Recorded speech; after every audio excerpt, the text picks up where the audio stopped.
your daily Philadelphia Eagles podcast. Part of the Locked On Podcast Network, your team every day.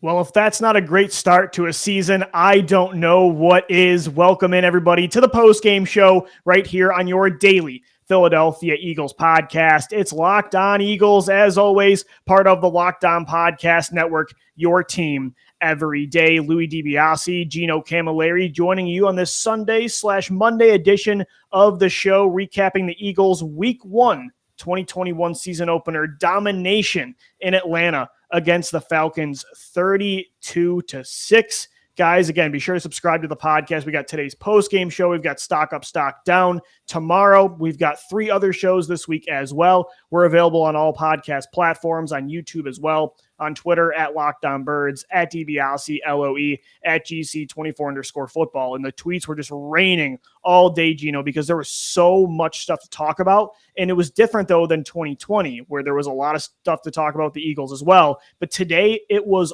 all good stuff. There was, every box was checked. Everything that you wanted to feel good about, you did today. And what was, again, a blowout that felt very much like 2016, the Carson Wentz, Doug Peterson era against Cleveland. That was the vibe I got today. It was a perfect start to a new era.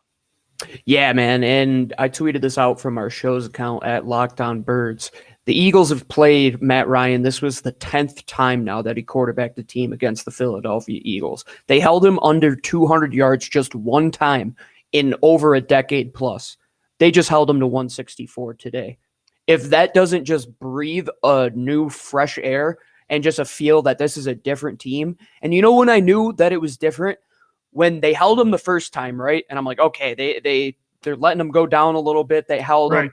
Probably the next time they'll let him come close and they might get a touchdown this time. And then they held him again. And then they held him again. And then they started to keep holding that. I'm like, this defense just seems a little bit different. And it was rocky at first for the defense. We were like, okay, this is a little bit different than what we expected, but they settled in much like the off. Where it was kind of like Jim Schwartzy. It was off the ball on 3rd and 5, and it was, the bend don't break. It was over pursuing on play action. But like you said, they definitely cranked down, and it seemed like, no, this is the identity of the defense. This isn't a fluke like Jim Schwartz's defense. This is what they're going to do. Yeah, I really believe that they're going to have one of the top units in terms of their defensive front. They were rushing 4 all day, Lou, and they were getting there. And that was something that Jim Schwartz tried to do for so long, and he had a lot of that same personnel. So now it's, okay, maybe the deployment of these guys was the right way to go. And better situational coaching, better adjusting. Yes. Greg Olson said it about 9 minutes left in the game. He said, this defense really has an identity, and Jonathan Gannon has talked about putting these players in a position to what they do best. And I really believe that defensive front did what they had to do. In the linebacking core, when things weren't working, they shifted it around, bring TJ Edwards in for a few plays. Patrick Johnson was the same linebacker that I was the most impressed with, had a few over pursuits, but then he came back and made some tackles in the backfield. Josh Sweat was all over the field. Darius Slay with a couple big breakups. Steve Nelson, man, it's good to see a number 2 cornerback like take care of a wide receiver. And we really didn't have to worry about that passing game. It was the run game. And to be honest, I'm okay with letting up the run in a modern day defense because you want to put more assets towards the back, which they seem to do, like in a very efficient way. I thought Anthony Harris had an impressive first game. Their safeties, either Marcus Epps or Kevon Wallace, you didn't hear their name too much. You didn't hear them called upon too much. And I think that's what you want to see out of your defensive backs. As little as you hear about them, the better game they are playing, much like an offensive lineman. I think there was a really great defensive performance, and we're going to get deep into it on today's post-game show. But again, there was just so much to like about this. There's so many different ways we could take this conversation about the defensive line, about the cornerbacks, about Jonathan Gannon's amazing halftime adjustments, just the play calling by Nick Sirianni. But again, to start, why I said it was like 2016 wasn't only because of how good you felt after the first game of a new era, but that first drive, Gino, gave me the memory of when Carson Wentz just marched down against Cleveland that first drive, hit that dime to Jordan Matthews in the left corner of the end zone. And then today, what happens the first drive? Jalen Hurts hits Devontae Smith on his first catch of his career on that rub route in the slot in the left corner of the end zone. It was a rainbow throw, perfect on the dot. Like, what a start to an era, and what a fun looking offense that was today.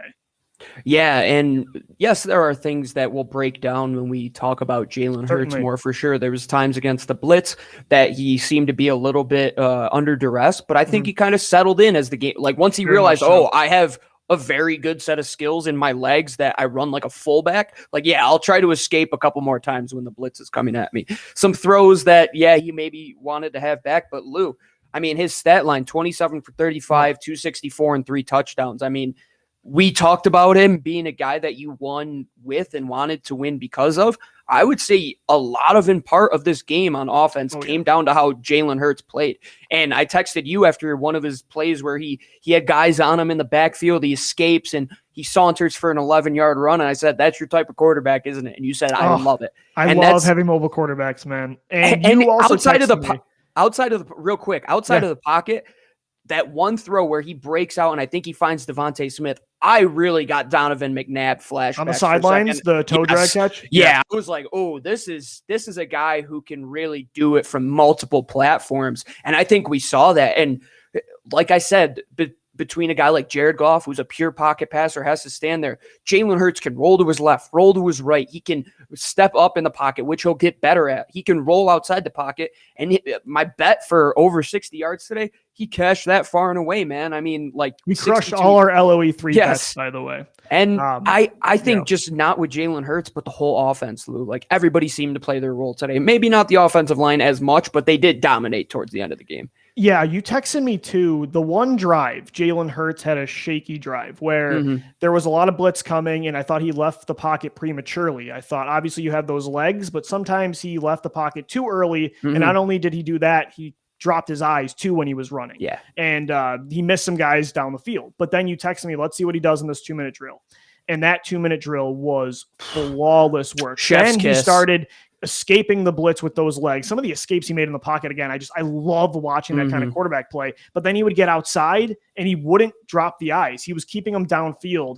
And 2 of those throws at Dallas Goedert, the one to set up the 2-yard line, first down, first and goal, and then the touchdown after they negated another great play where he rolled to his right to hit Kenny Gainwell. That throw to Dallas Goedert was a laser. And the one thing I noticed today, Gino, Jalen Hurts loves to throw on the run, rolling to his right, and he is a much better passer in that area than any other area. It was flawless. Let him do just that. Like if he excels in that and he does well, just let him keep flowing. And I said to my fiance, because her jaw was on the floor looking at that touchdown catch as well. And I said, watch the replay when they slow it down. Dallas Goedert was moving in the opposite direction when Jalen threw the ball. He threw behind the backer, not even when Dallas Goedert was open, threw him open. You talk about the definition of throwing a player open. Yep. That was it. You cannot teach a quarterback. Yeah, you cannot teach a quarterback that type of throw. But when you have that killer instinct and okay, this guy's reliable for me. If I put it in a position for him to make a play, which Jalen Hurts, I think he's done pretty well in doing that. Like, get the ball to your guys and let them make plays, whether it's behind the line of scrimmage, whether it's in a short over the middle type of area, even understanding that, the run game is working. Let's keep it going. Like, I thought they had a good ebb and flow throughout the game. Like, once the run game started to work, they started to pound that. Once the pass game was working a little bit more, they got intrigued with that. And all of the combinations that they threw out there, Lou, I mean, they did that 21 speed set. They had 2 tight ends and all the wide receivers in tight. They spread it out with 2 tight ends. It was an amazing coaching job on both sides. Fantastic. I think Nick Sirianni played a game of chess today, which he really had to come out on top. Dude, he played a fantastic first game in his coaching repertoire, and same with Jonathan Gannon, man. He seems so prepared. Yeah, on top of their game. Hats off to both of those gentlemen and the players on the field. Talk about playing to your personnel strengths, man. I mean, they on both sides that was certainly the case, and the way Jalen, again, he came into his own. Like, he started hot, but he got better and better in areas that last year, again, we've criticized him. Like, okay, is he going to throw with anticipation? How is he going to be efficiency wise within the pocket? When there's a blitz coming, is he going to stick in there and rip it and find the open guy? And I thought it got better and better as the game went on. And I think a great example was that last touchdown to Jalen Reagor on that screen pass. Just the recognition, knowing I got to get this ball out of Miles Sanders' hands quick because they're closing in on both of us. And with a guy at his legs, he stands in there and makes a really tough throw. And again, it was just a screen pass to Reagor behind the line of scrimmage. But how many times last year did we see Carson Wentz just inaccurately miss his guys in the screen game, like whereas duck Hurts the was way throw more into efficient. the ground. Yeah, that was not the case with absolutely. Hurts today. The screen game looked way better in one game than it ever did last year with Doug Peterson and Carson Wentz. I think he might have came up short on one throw today. It was the Ertz deep ball. They got lucky it wasn't challenged because he did duff it. Took it 30 yards down the field. But his arm strength got better for sure. He's got to step into it. And I thought he was timid a bit because of the blitz. And then there was times he was feeling pressure that wasn't there. But that went away. And again, he's a young quarterback that's, again, he doesn't have a lot of experience as a traditional passing, player. So I thought it got better. And that's what you want to see in a guy that's 24 years old? And I think Atlanta did a good job in what they were trying to do with their defensive line and realizing, it's a young guy. At first, he didn't realize the blitz, but then he made those adjustments. We talk about what the defense did.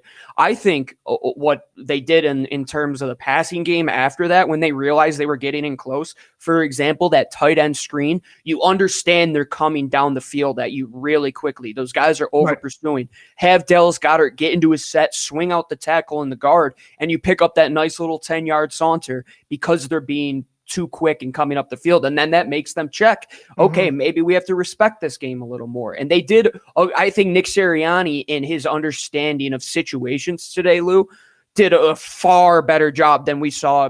It always felt like they had a plan. It always felt like they knew the right thing to do with each situation. And that was so frustrating last year with situational coaching, especially on defense. And we'll get deeper into defense, but the way Jonathan Gannon started, I'm like, this looks just like Jim Schwartz's defense, but the way it changed, the adjustments on the fly were really flawless today. So overall, it was a great start. I mean, a 32-6 win, you can't do much better. And to kind of finish things with Jalen Hurts before we move on and talk about, the other players on both sides of the ball, this was a great start, and we said on Friday on Locked On QB1, we wanted to see him take advantage of a mismatch, a weaker defense that he's going to play this year, and he did just that. Now what I want to see, obviously, the next step, let's see him in a high-volume situation, in a shootout where he's got to play a good defense, and he's got to stay in the pocket, rip it over the middle, but he checked every box today for sure. And again, like you said, he finished 27 of 35, 264 yards, 3 touchdowns through the air. He also had 7 carries for 62. And what was the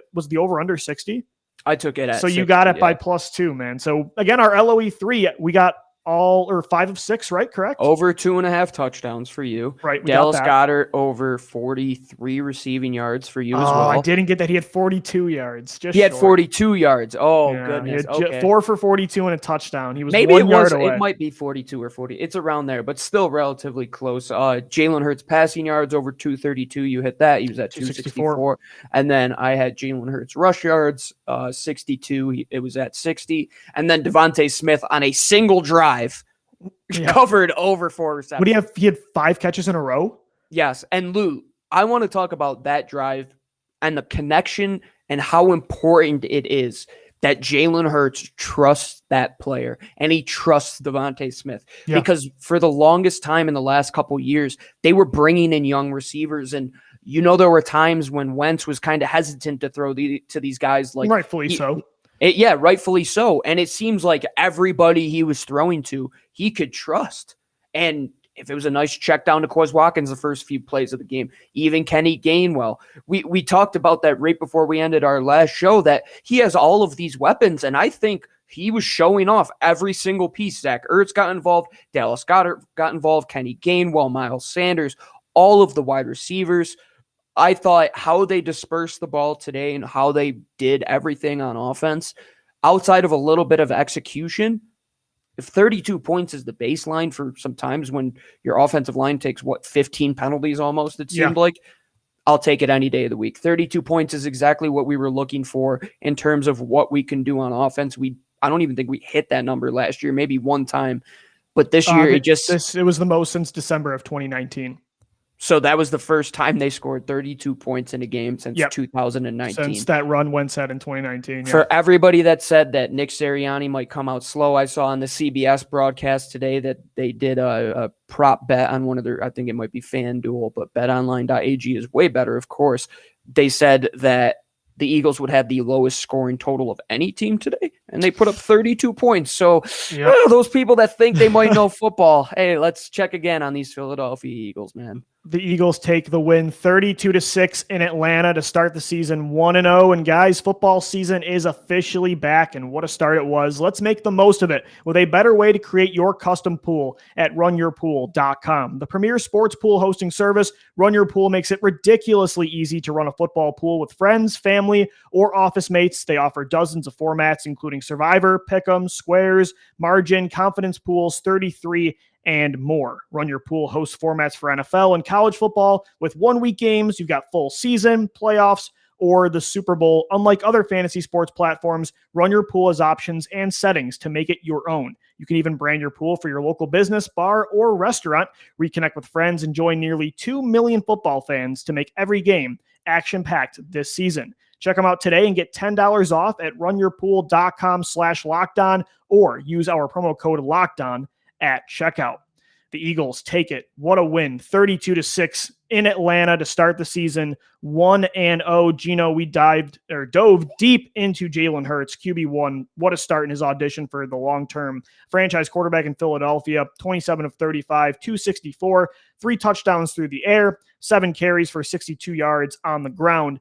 But it wasn't just him on offense that helped put up 30 points for the first time since December of 2019. And although, like you said in segment 1, the offensive line was killing some of those drives in the first half, 15 total penalties, Isaac Seumalo especially, a rough go to start things off. But then it always seems like this offensive line gets into such a rhythm when they find success on the ground. And once they get going on the ground and you see Jason Kelce have that vintage block or 2 or 3 blocks on the second and third level, and you see Jordan Mailata lay somebody out on that Rager screen, that's when everything else gets going for that unit in the other areas. And in that third quarter, the offensive line, Miles Sanders, Kenny Gainwell on the ground just took over. And that, honestly, I want to see this be a pass offense, but that is what this team, I think, does best right now on offense for sure.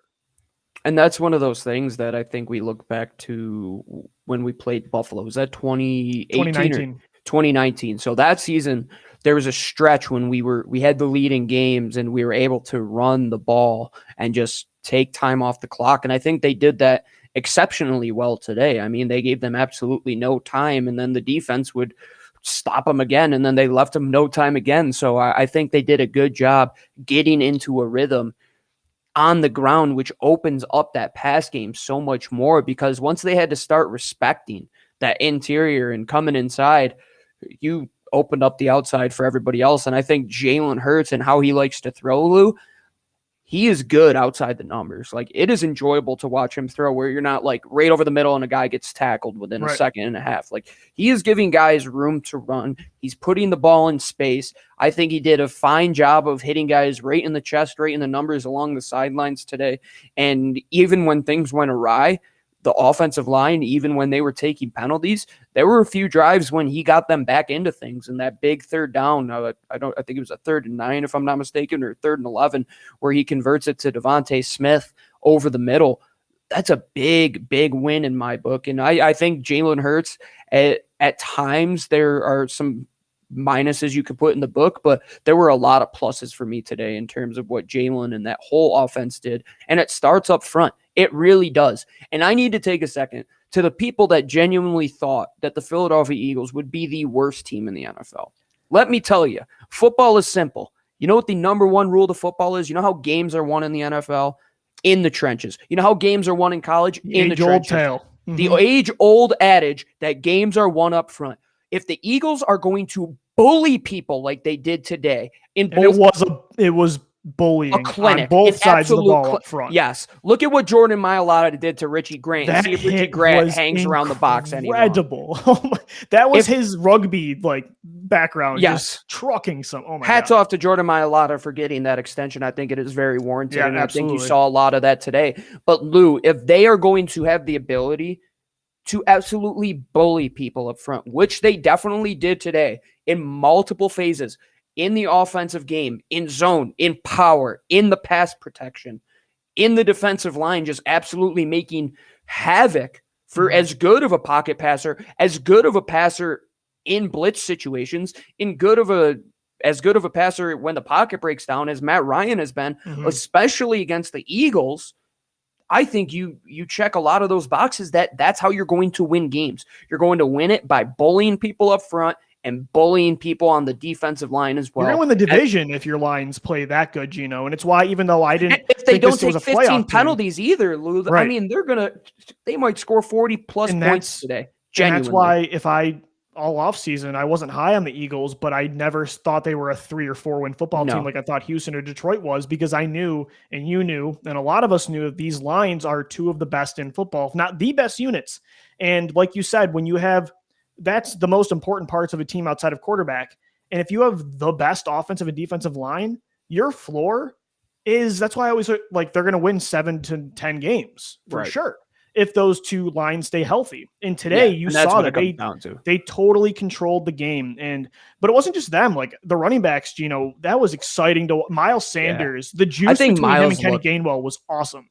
The patience in Miles Sanders, I thought, was the biggest thing. Like, especially on that one screen pass when it looked like it broke down, and he's like, "No, I'm just gonna." He kept his feet, kept the look up field, followed his blockers, made a jump cut that was out of this world. It was the perfect balance of knowing when to cut and when to just stick your foot in the ground and go. Yeah, I believe that Miles Sanders just continues to evolve as a passer and gets better and better every single year when we look at him. You know what I mean? And this time around, when you have a 1-2 punch with Kenny Gainwell, and they didn't even show off Boston Scott at all, who we know has Kenny Gainwell, by the way, clearly the RB2, it looked like. I mean, dominated the snaps behind Sanders. But rightfully so, Lou. I mean, outside of that fourth down play, I think Kenny ran very well today. He did everything well today. I was so impressed with his 2-minute drill. The way he blocked his ass off for Jalen Hurts on that drive was, in that touchdown, I wish it wasn't negated, because the way he just powered through two guys to get in was impressive. I think the pass protection overall was very good today. Hats off to my boy, JJ Arcega-Whiteside. Lou, how many times was he starting, pivotal? By the way. He was pivotal in the blocking game on offense. He almost blocked a punt. He was great in special teams. He made a great tackle, too, in the open field on a punt return in the second half, too. And that's what it is. Like, I talked about that position being a role, Greg Ward being a role. I think everybody played their role. Like, Kenny Gainwell was the changeup all day long. Like, came in, changeup punch for them. Oh, Zach Ertz is out for a little bit. Oh, good thing we have Dallas Goedert, who's going to come in here and make this exceptional acrobatic touchdown. Oh, and then we have two guys, and we didn't even use Devontae Smith on a bubble screen today, and Quez Watkins and Jalen Reagor, who can house a ball at any given time. I thought the first play of the game, when you get it to Quez Watkins, he almost turns the corner and breaks it off for starting off the game with back-to-back screens for Quez. That really did help set the tempo like right away. I think Jimmy Kempski made a great point that their screen game today looked better than it did at all in last season. Like, they were struggling, like, where to call it. Like, the problem is when you have 14 with different offensive line combinations, it's going to be brutal. And today, but you want to get back to your roots, and like, that's a key staple of a Nick Sirianni offense. Like, if you saw what Frank Reich did, like, he came from Doug Peterson's tree, who loved to do that, who came from Andy Reid, who loved to do that. So it's just it comes snowball full effect. Circle. Yeah, absolutely. And people got on Nick Sirianni. I think his composure on the sidelines today was great. I think, did you see the tweet that said last night he got like emotional during their team meetings? And some of the players said it was one of the best meetings they've ever had. They have the empathy, Lou. I think they want to play together. It seems Chip like Kelly would never. No, never. And I think guys wanted to play for Jalen Hurts. Like, on the defense, like, it was, okay, who's going to get the next sack? Like, those guys were hungry. You saw Fletcher Cox when he missed that sack. Like, he was like, damn, man, we're really doing what we're supposed to do. Darius Slay's out there breaking up passes in big moments. And it was like, who didn't do their job today?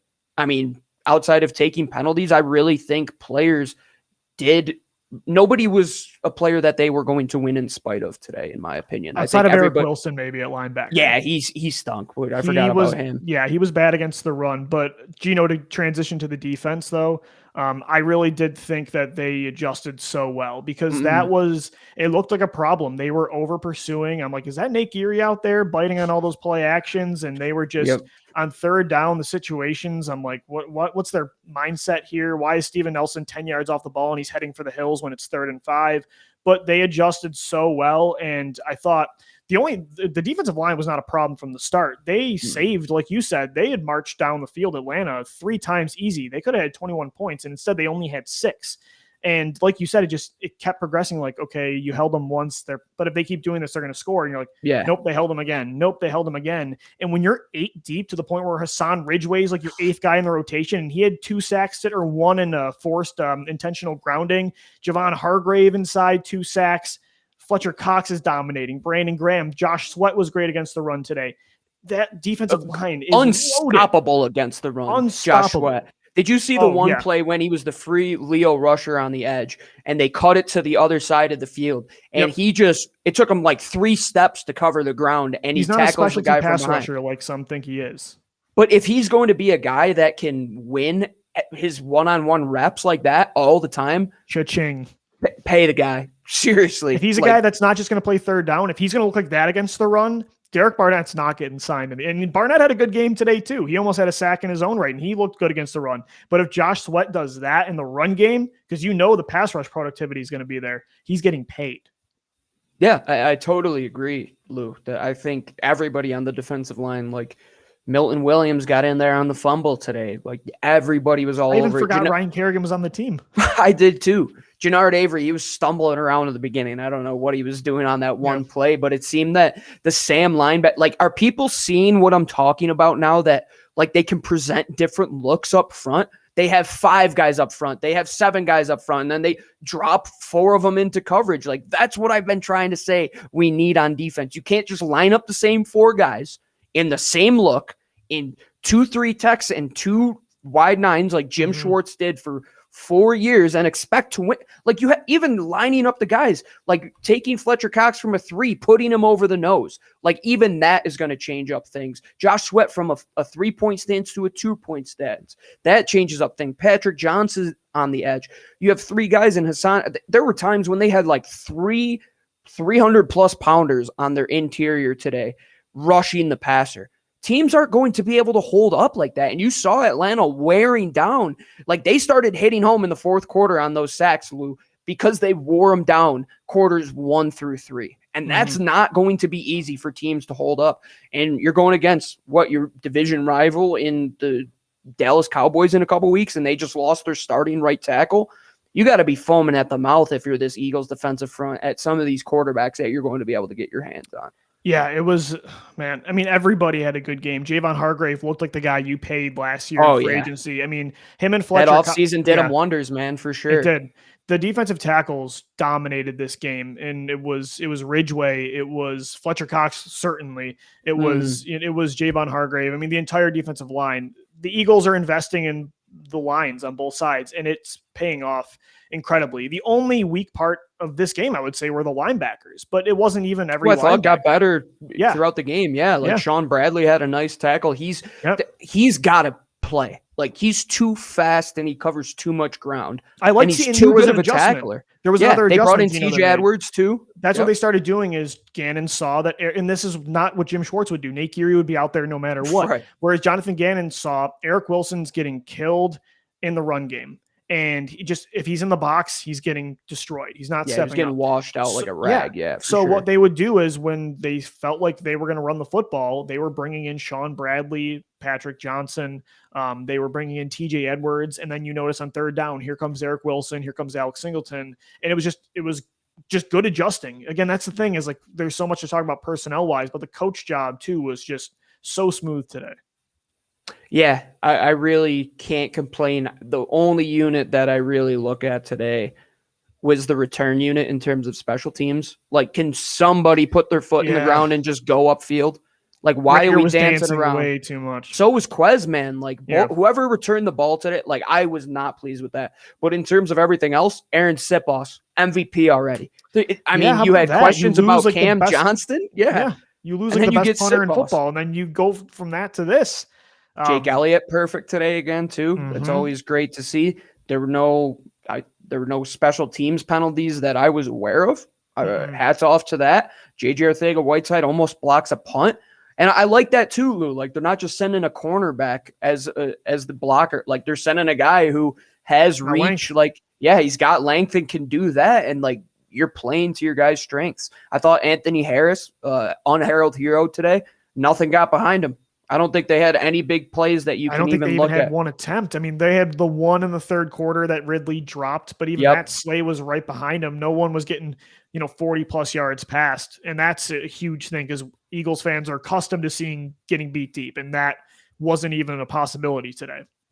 Yeah, I think there has been plenty of times that Julio Jones has put up more receiving yards than Matt Ryan had passing yards today, and that was just one guy. So we've seen the Eagles be susceptible to this Atlanta Falcons team that has weapons, and they didn't go against a bad offense. Like, people expect Atlanta to score points with Kyle Pitts and Calvin Ridley. And I thought how they mixed and matched who was defending Kyle Pitts. Like, there was one play Avonte Maddox had to climb up the back of Kyle Pitts, and he broke up the pass. And it's like, oh, okay, we have playmakers, guys that can go up there and get it. Avonte Maddox out there? And Darius Slay had a nice pass breakup. And even though Steven Nelson was called on that one pass, Anthony Harris it was, I thought he battled through the ball, through the catch well. I don't really think it was a hold of any sorts. I think their defensive secondary might be decent this year, Lou. Like, they will hold up well if they're allowing guys to not throw for 300 yards as they have in the past. It was just a complete team effort. The Eagles take it 32-9 against 32-6. There was not 9 points. Give them their credit, brother. They didn't even get another field goal on that performance. The Eagles just a dominating win in their 2021 season opener. Guys, today's show is brought to you by Directv Stream. Does this sound familiar? And maybe it was today. You've got one device that lets you catch the game live. Another lets you stream your favorite shows. You're watching sports highlights on your phone. And you've got your neighbor's best friend's login for the good stuff. Well, I want to tell you about a simple way to get all that entertainment you love without the hassle. And it's a great way to finally get your TV together for this football season. It's called Directv Stream. And it brings your live TV and on-demand favorites together like never before. So you can watch your favorite sports, movies, and shows all in one place. That means no more juggling remotes and no need to buy another device ever again. And the best part, there's no annual contract. So get rid of the clutter and the confusion and get your TV together with Directv Stream. You can learn more at directv.com. That's directv.com. Compatible devices required. Content varies by package. And you know what, Lou? When I was watching my Directv stream today, I had a little snack next to me. You know what that snack was? Can you take a guess? Might be one of the best tasting protein bars, the best tasting protein bar on the planet. And it was because it was mint brownie and it was a Built Bar. And you know today's show is always brought to you by Built Bar and their 9 delicious flavors. And you know they have their limited time flavors that they're always bringing out. And you know I love my mint brownie. Lou, he likes whatever flavor he likes. The double peanut chocolate. Butter guy. Peanut butter. That's what I knew. It was one of those basic tasting flavors. But the good thing is that Built Bar, no matter what of the 9 flavors that you get, they all taste delicious. And if you want to try them all, get their new mix box where you can get 2 of each of the 9 flavors. And it's always great, healthy, and delicious. Only up to 100 calories, 5 grams of sugar, 5 net carbs, and you're getting 18 grams of protein. Sounds delicious. Sounds better than a piece of chicken, in my opinion. And you know what? I've had 1 today. I'm probably going to have 2 or 3 more, in my opinion. I'm getting hungry now after that game. I never seem to eat during the game. It's always before or after. It's the nerves, man. It's the in-game nerves. But Built Bar gets you through. So go to BuiltBar.com today and use the promo code LOCKED15, LOCKED15, and you'll get 15% off your first order. Use the promo code LOCKED15 and you'll get 15% off at BuiltBar.com. And I'm going to have one after the game, Low. You know that's happening. Louis DiBiase, Gino Camilleri. This is the Locked On Eagles postgame show, and what a fun postgame show to do as the Eagles dominate the Atlanta Falcons in Atlanta 32-6. Jalen Hurts looked the part as QB1 in his first game. There's still 16 more, but it was a hell of a start for QB1. The running backs looked great. Miles Sanders and Kenny Gainwell. The young receivers looked great. The defensive line was awesome. The offensive line, the secondary held their own. Gino, it was just, again, an all-around team effort. I mean, the stats just tell you everything you need to know, right? I mean, there was 5 guys that had over 30 yards receiving today. You had Miles Sanders with over 70 yards on the ground. Kenny Gainwell with over 40 yards from scrimmage. Devontae Smith, 6 for 71 and a touchdown. Jalen Reagor caught all 6 targets, including a big touchdown in the end of the game, 49 yards and a TD. Dallas Goedert, 4 for 42 and a touchdown. I mean, just overall, the box score is fun to look at because everybody got involved. Hassan Ridgeway, I mean, everybody. Yeah, and Ruben Frank of NBC Sports just tweeted out, it's the Falcons net yards per drive, and this is including penalties.